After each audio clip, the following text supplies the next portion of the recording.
Welcome to Boomer Fun's Gun Shop. I'm the proprietor of this establishment, Boomer Fudd. Now I believe in the Second Amendment, but the only gun that somebody truly needs is a double-barrel shotgun.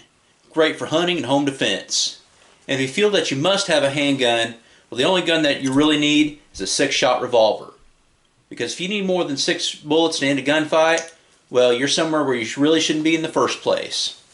And I tell you what, I have absolutely no problem with those boys in D.C. banning black guns and those Tupperware guns. I mean, really, all those Tupperware guns are going to do is blow up on you. And the only thing we really need to keep safe is our hunting guns and our shotguns. What's that you say? They defiled the Lord's handgun, the revolver, with Tupperware.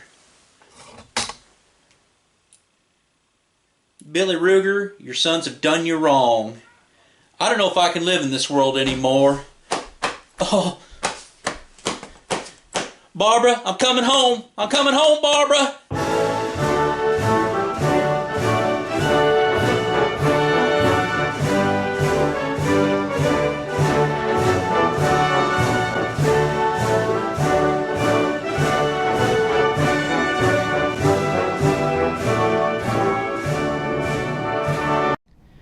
Welcome to the Milsurf Mike channel. I don't often shoot revolvers because 1, compared to semi-auto pistols, I don't have that many, and 2, I don't shoot revolvers that well. At one time I couldn't hit anything until I watched a Jerry Mitzelak video where he gave some advice on how to shoot them better, and it did help. I used to always shoot with what's called a Weaver stance, but I went to the isosceles after that video. Although it still doesn't feel natural and I look goofy as hell, it has helped immensely with getting lead on the target.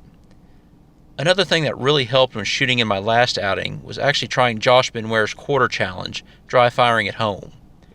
I'm finally consistent at hitting an 8-inch target at 25 yards.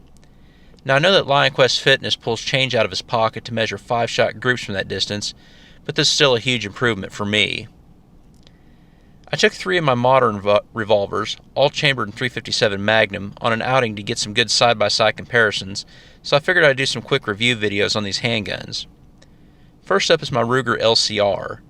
When I was considering whether to carry a backup gun, which I rarely currently do, I wanted a good lightweight revolver after watching a Reed Hendricks video where he talked about a self-defense situation where you're grappling with someone and you could possibly push your semi-auto pistol out of battery if you push it into somebody's stomach, which is why a smaller revolver is a good idea for a backup gun.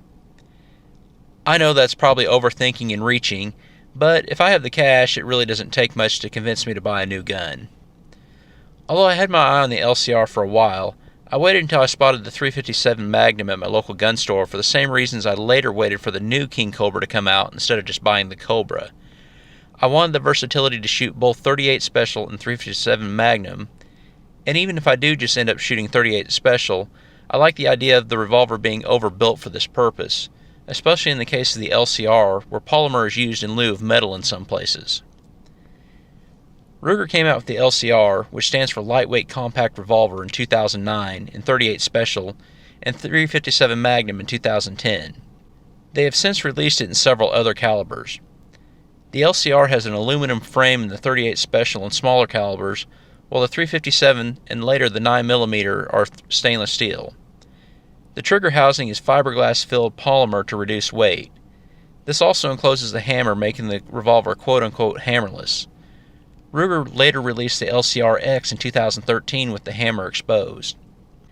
The aggressively fluted 5-round cylinder and the 1.875-inch barrel are made from stainless steel. The barrel and steel frame are covered with a hard black synthetic coating. It comes with rubber hoe grips and a raised fixed front sight. I mentioned earlier about hitting the 8-inch target at 25 yards. I was talking about the other 2 revolvers I took out that day, as I wasn't as accurate with the LCR, which is to be expected since this is a snubby. Still, for what it is, it'll get the job done, as I don't foresee this ever being a primary gun where I have to take 25-yard shots that count. It will more than do for close-range personal self-defense. The felt recoil with the .38 Special isn't that bad, and the .357 is manageable. Still, I don't want to put much .357 Magnum through this cheaper, lighter revolver with polymer pieces.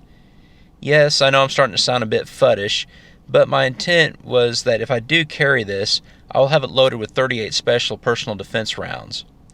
For what it is, I do like this little revolver and would have no problem carrying it in backup capacity or for something thrown in my pocket for a quick trip to the store.